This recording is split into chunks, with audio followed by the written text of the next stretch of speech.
찬송 368장을 찬양하며 4월 5일 월요일 새벽 기도회를 하나님께 올려드립니다.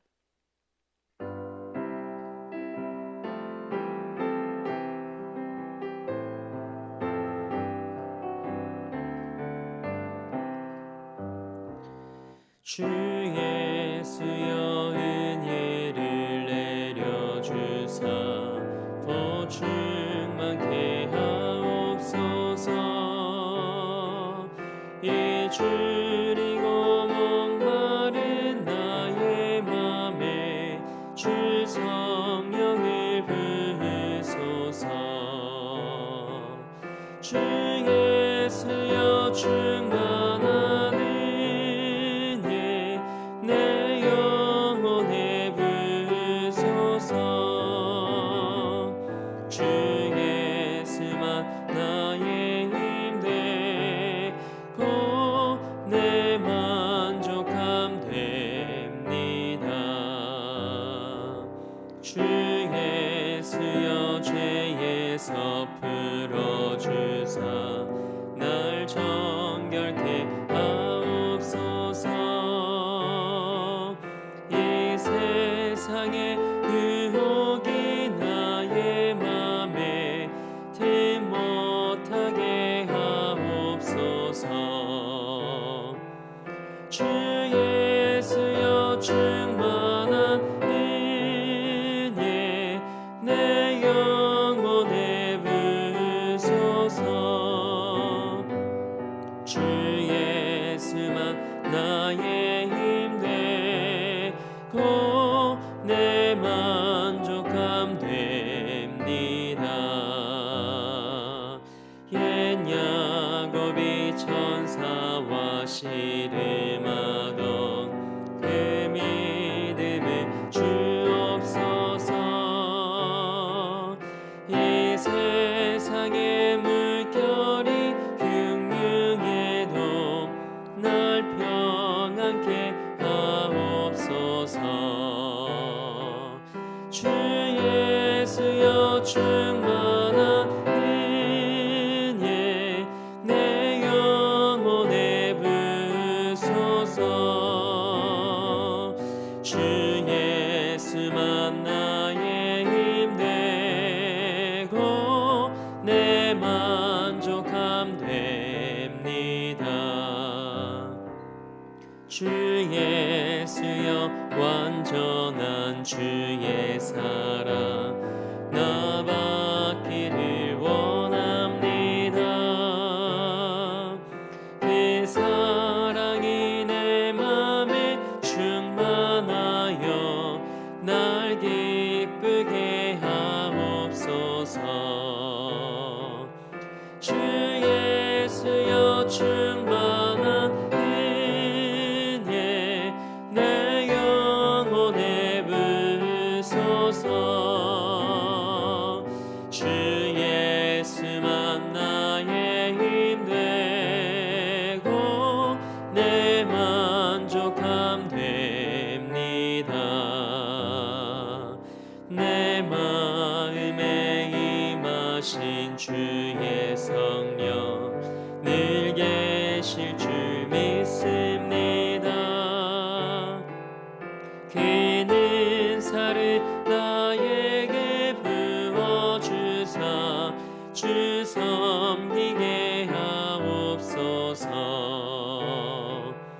주 예수여 충만한 은혜 내 영혼에 부으소서. 주 예수만 나의 힘 되고 내 만족함 됩니다. 아멘. 사도신경으로 우리의 신앙을 고백합니다.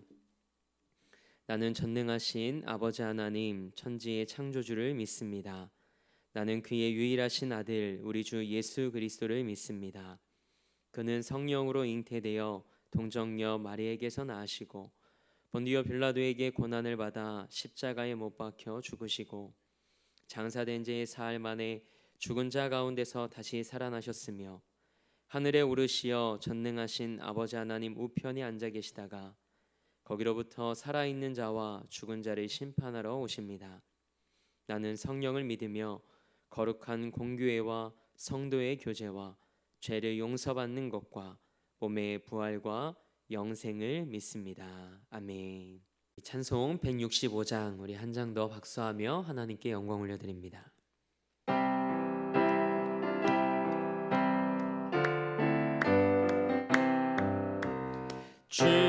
주님께 영광 다시 사신 주 사망 권세 모두 이기시었네.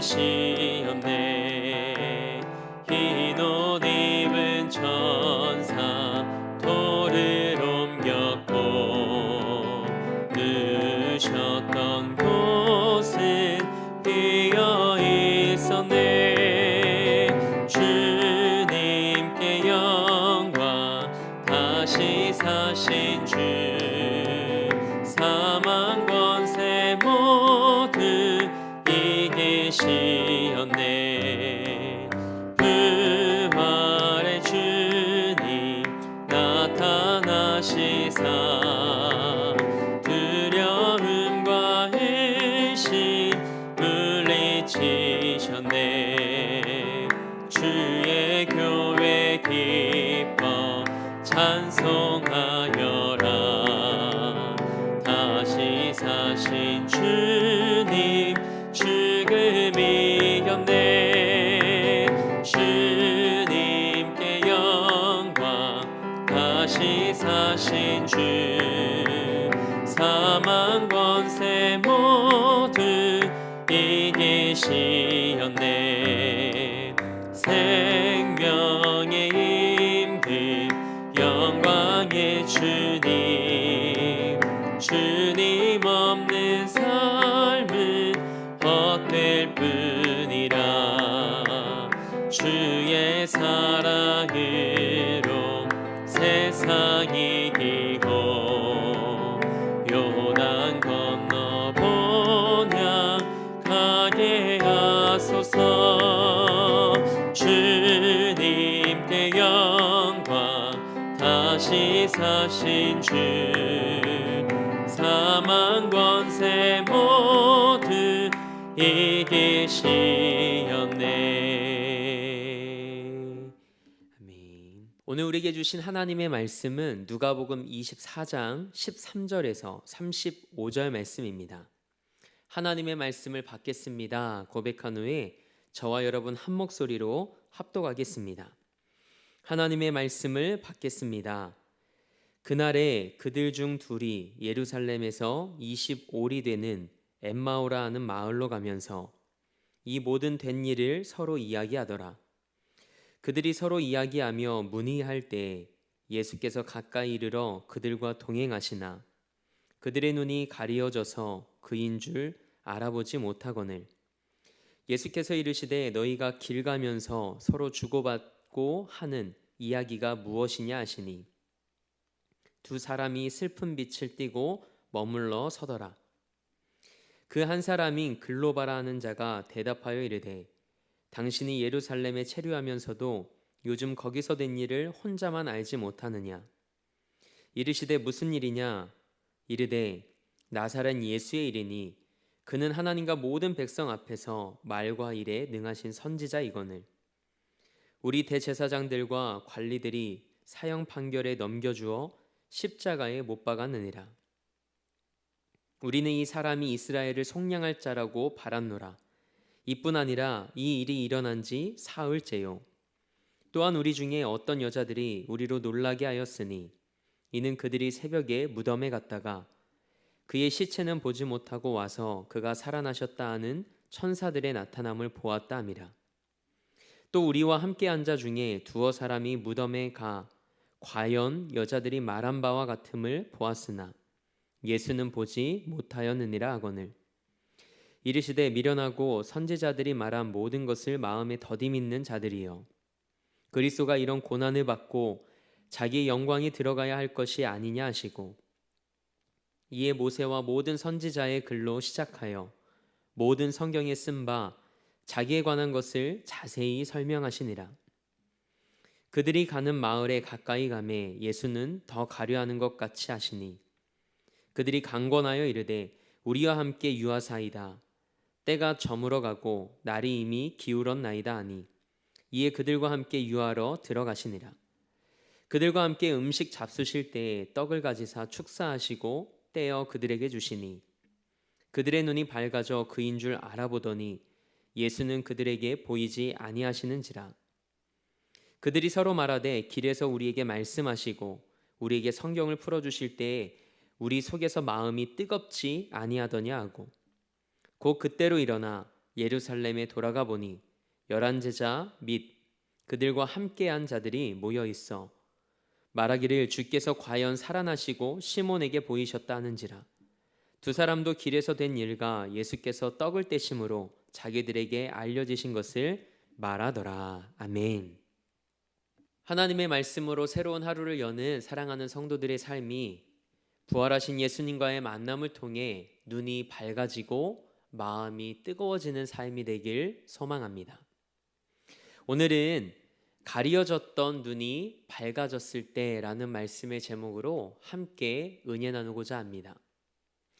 우리는 낙심이 되는 일을 만나거나 마음이 좌절감으로 가득하게 될 때 소위 멘붕, 멘탈이 무너졌다라는 표현을 사용합니다. 그럴 때면 평상시에 살아가던 일상의 모습들을 우리는 순간 잃어버리기도 하고 감정까지 흔들리기도 합니다. 오늘 본문 말씀에도 소위 멘탈이 무너진 두 사람의 이야기가 기록되어 있습니다. 이 두 사람은 예수님을 따르던 제자였습니다. 예수님께서 로마의 지배로부터 이스라엘을 구원하실 분이라는 생각을 하며 예수님을 따랐던 사람들이었습니다. 그런데 예수님이 십자가에 달려 돌아가셨습니다. 그래서 두 제자는 예수님의 죽음으로 자신들이 기대했던 모든 것이 끝났다고 여겼습니다. 빈 무덤과 천사들에 대한 여인들의 증언, 그리고 빈 무덤을 확인한 다른 제자들의 증언에도 불구하고 이 두 제자는 사실 여부를 확인해 보려는 어떤 행동도 하지 않은 채 엠마오를 향해 가고 있었습니다. 예수님을 따르긴 했지만 예수님의 십자가와 부활에 대해 알지 못했던 두 제자는 자신들이 기대했던 모습과 달리 너무 허무하게 돌아가신 예수님의 죽음에 실망합니다. 그래서 예루살렘에서 10km 정도 떨어져 있던 엠마오라는 마을로 향하고 있었습니다. 그들이 엠마오로 간 이유는 명확히 알 수 없지만 아마도 두 제자의 고향이 엠마오였을 것으로 많은 성서학자들이 추측하고 있습니다. 예수님을 믿고 따랐지만 예수님의 부활을 알지 못했던 그들은 예수님에 대한 자신들의 소망과 기대가 무너지자 귀향을 선택했던 것이죠. 그때 예수님은 슬픔에 빠진 채 엠마오로 가는 두 제자에게 나타나셨습니다. 저는 이 두 제자에게 찾아와 주신 부활의 예수님께서 마지막 시대에 믿음을 지키며 살아가는 우리 사랑하는 성도들의 삶에도 찾아와 주시길 기도합니다. 예수님은 두 제자에게 찾아오셨고 그들과 그 길을 동행하시며 그들에게 말을 건네셨습니다. 하지만 아이러니하게도 두 제자는 그들과 함께 걷고 계신 예수님을 알아보지 못했습니다. 제자들이 예수님을 알아보지 못했던 이유는 무엇이었을까요? 부활하신 예수님의 모습이 전과 달랐기 때문일 수 있습니다. 고린도전서 15장 44절 말씀을 보면 부활 이후에는 이전과는 다른 신령한 몸으로 다시 살아날 것을 기록하고 있습니다. 그 모습이 어떤 모습인지 우리는 알 수 없지만 예수님을 따르고 함께했던 제자들이 예수님을 알아보지 못하는 모습의 부활이었다는 것을 우리는 알 수 있습니다. 그러나 제자들이 예수님을 알아보지 못한 그 이유를 성경은 이렇게 기록합니다. 오늘 본문 16절 말씀입니다. 함께 읽어볼까요? 그들의 눈이 가리어져서 그인 줄 알아보지 못하거늘. 아멘. 그래서 바로 옆에 계신 예수님을 보고도 알아보지 못했던 것입니다. 왜요? 그들의 눈이 가리어졌기 때문입니다. 두 제자가 기대했던 것은 예수님이 이스라엘을 로마의 속박에서 해방시켜 주시는 것이었습니다. 예수님의 죽음은 그들이 기대했던 바가 아니었습니다. 그래서 예수님은 26절 말씀을 통해 그들의 기대와 믿음이 잘못된 것을 말씀하십니다. 본문 26절 말씀을 함께 읽어볼까요? 그리스도가 이런 고난을 받고 자기의 영광에 들어가야 할 것이 아니냐 하시고. 아멘. 예수님은 그분의 고난과 죽음 그리고 부활이 이미 계시되었고 성경 곳곳에 예언되어 있음을 자세히 설명해 주십니다. 19절 말씀을 보면 예수님께서 두 제자에게 무슨 일이냐고 물으시며 그들의 대답을 유도하십니다. 그러자 그 두 제자는 나사렛 예수의 일이라고 말합니다. 그리고 예수님을 하나님과 모든 백성 앞에서 말과 일에 능하신 선지자로 소개하고 있습니다. 사실 나사렛 예수보다 다윗의 자손 예수라는 호칭이 예수님이 어떤 분이신지를 더 잘 말해줍니다. 말과 일에 능한 선지자보다 살아계신 하나님의 아들로 소개하는 것이 제자다운 모습입니다. 이를 통해 우리는 두 제자가 예수님을 피상적으로만 아는 자들이었다는 것을 알 수 있습니다. 신앙생활을 하며 중요한 것이 있습니다. 그것은 예수님이 어떤 분이신지 정확하게 아는 것입니다. 우리는 예수님에 대해 아는 자가 아니라 예수님을 아는 믿음의 사람이 되어야 합니다. 예수님을 지식적으로 아는 것도 중요합니다. 하지만 예수님을 인격적으로 만나고 가슴으로 아는 것이 더 중요합니다. 표면적으로 예수님에 대해 아는 사람이 아니라 예수님을 실제적이고 인격적으로 경험하는 믿음의 사람들이 되시길 축복합니다. 두 제자는 예수님께서 십자가를 통해 죄와 사망의 권세를 깨뜨리시고 믿는 자들을 속량하실 것이라는 사실을 알지 못했습니다. 기회가 있을 때마다 말씀하셨지만 예수님의 말씀이 그들의 관심사가 아니었기에 예수님이 부활하실 것을 그들은 믿지 않았습니다. 예수님이 살아나셨다고 하는 자들의 말과 선지자들의 말을 두 제자가 마음에 더디 믿었다고 말씀하십니다. 본문 25절 말씀입니다. 함께 읽겠습니다. 이르시되 미련하고 선지자들이 말한 모든 것을 마음에 더디 믿는 자들이여. 아멘. 두 제자가 예수님을 알아보지 못했던 이유는 성경에 기록된 바와 같이 마음에 더디 믿었기 때문이고 그로 인해 눈이 가리어졌기 때문입니다. 불신앙에 사로잡혀 예수님을 알아보지 못했던 것이죠. 그러나 예수님은 이들의 곁을 떠나지 않으셨습니다. 그리고는 엠마오로 내려가는 길 위에서 자신에 관해 기록된 모든 성경을 자세히 풀어 이 두 제자에게 설명해 주십니다. 그렇게 그들의 무지를 일깨워 주셨죠. 그제야 그들은 예수님의 십자가와 부활의 의미를 깨닫게 되었습니다.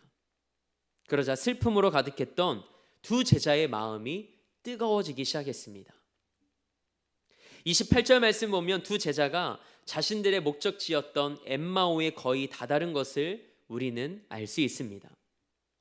그들은 길에서 그들과 함께한 분이 예수님인지 몰랐습니다. 하지만 예수님께서 모세와 모든 선지자의 글로 시작하여 성경에 쓰여진 것을 자세히 설명해 주신 그 말씀이 너무 좋아서 더 듣고 싶었습니다. 그래서 자신들과 함께 좀 더 머물다 가시라고 강권합니다. 하나님의 역사가 이때 일어납니다. 우리가 예수님을 삶과 가정에 초대하고 그분 안에 머물 때 하나님의 역사가 시작됩니다. 그날 저녁 예수님께서 제자들과 함께 음식을 드실 때 예수님께서 떡을 가지고 축사하십니다. 그리고 떼어 두 제자에게 나누어 주십니다. 어떤 장면이 떠오르십니까? 마치 십자가에 돌아가시기 전에 제자들과 함께 나누셨던 최후의 만찬 장면이 생각나지 않으십니까? 예수님이 그때 제자들에게 떡을 주시며 이렇게 말씀하셨습니다. 이는 너희를 위해 내어주는 나의 몸이라. 이것을 먹을 때마다 나를 기억하여라. 그때 그들의 눈이 밝아졌습니다. 하나님께서 그들의 눈을 열어주셨습니다. 이전까지 가려졌던 눈이 열림으로 제자들에게 일어난 가장 중요한 변화는 부활하신 예수님을 알아보았다는 것입니다. 눈이 밝아진 제자들은 자신과 함께 엠마오로 걸어왔던 그분이 예수님이신 것을 깨달았습니다.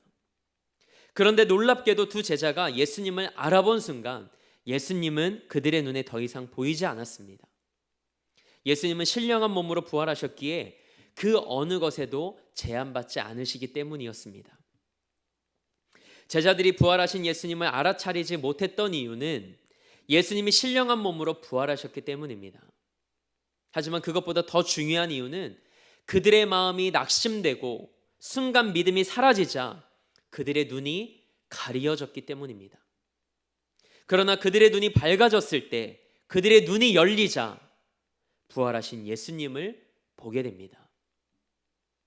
그들은 눈만 열린 것이 아니었습니다. 마음이 불타오르기 시작했습니다.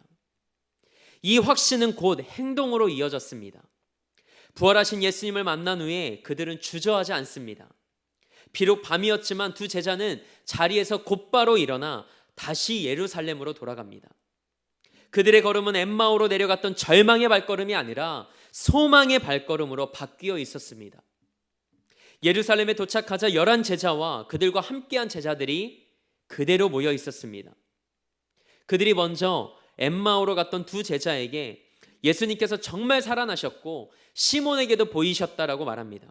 그러자 이 두 제자도 길에서 자신들에게 찾아오신 예수님과 예수님께서 떡을 떼우실 때 자신들의 눈이 열려 부활하신 예수님을 알게 된 것을 기쁨으로 말합니다. 예수님의 부활을 증언한 것이죠.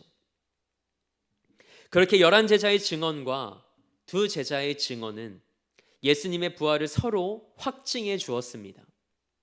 그들은 예수님께서 죽음에서 살아나셨음을 확신하고 부활의 증인이 됩니다. 예수님은 제자들의 믿음을 위해 낙심한 제자들을 찾아오셨습니다. 그들을 고와 같이 버려두지 않으셨습니다. 그들에게 말씀을 풀어서 가르쳐 주시고 믿음의 확신을 주셨습니다. 그러자 모호했던 모든 것이 순간 명료하고 선명해졌습니다. 저는 오늘 말씀 앞에서 여러분과 저의 삶에도 이런 은혜가 임하길 주님의 이름으로 축복합니다.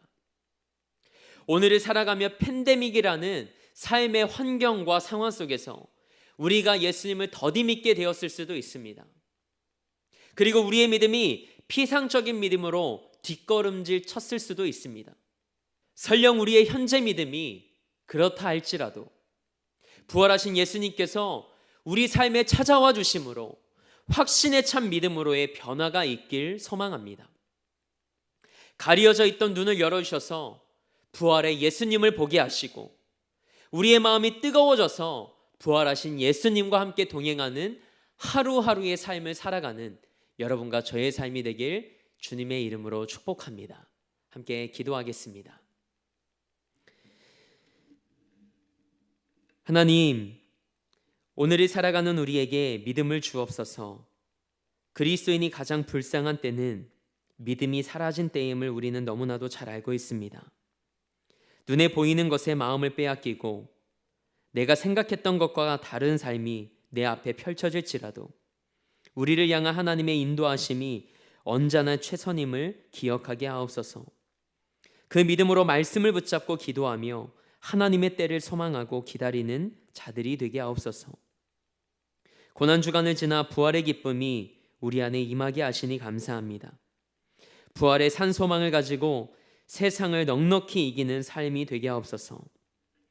우리의 눈을 열어주시고 우리의 마음이 다시 하나님을 향해 뜨겁게 달아오르게 하셔서 부활의 예수님과 동행하는 하루하루의 삶이 되게 하옵소서. 오늘도 이 나라와 민족을 위해 기도합니다. 하나님의 때에 하나님의 방법대로 이 땅을 새롭게 하시고 회복시켜 주옵소서. 나라와 민족을 위해 기도할 때 하나님의 역사하심과 영광을 목독해 하옵소서. 대림교회 형제교회들과 우리 교회 파송 선교사님들 그리고 한국교회의 비전교회들을 위해 기도합니다. 이겨낼 힘과 은혜를 허락하여 주옵소서. 십자가의 은혜와 부활의 영광을 바라보며 승리케 하옵소서. 우리 대림교회와 담임 목사님도 기억해 주셔서 이 시대에 하나님께 아름답게 쓰임받는 재단과 목회자 되게 하옵소서. 오늘도 삶의 자리를 성전 삼아 미디어 예배로 이 하루를 시작합니다. 부활의 영광과 기쁨 가운데 눈이 열리게 하시고 다시금 하나님의 말씀을 통해 우리의 가슴이 뜨거워지는 하루가 되게 하옵소서. 그렇게 일하실 하나님을 기대하며 우리 삶의 목적 되시고 이유 되신 예수 그리스도의 이름으로 기도합니다. 아멘. 하늘에 계신 우리 아버지, 아버지의 이름을 거룩하게 하시며 아버지의 나라가 오게 하시며 아버지의 뜻이 하늘에서와 같이 땅에서도 이루어지게 하소서. 오늘 우리에게 일용할 양식을 주시고 우리가 우리에게 잘못한 사람을 용서하여 준 것 같이 우리 죄를 용서하여 주시고 우리를 시험에 빠지지 않게 하시고 악에서 구하소서. 나라와 권능과 영광이 영원히 아버지의 것입니다. 아멘.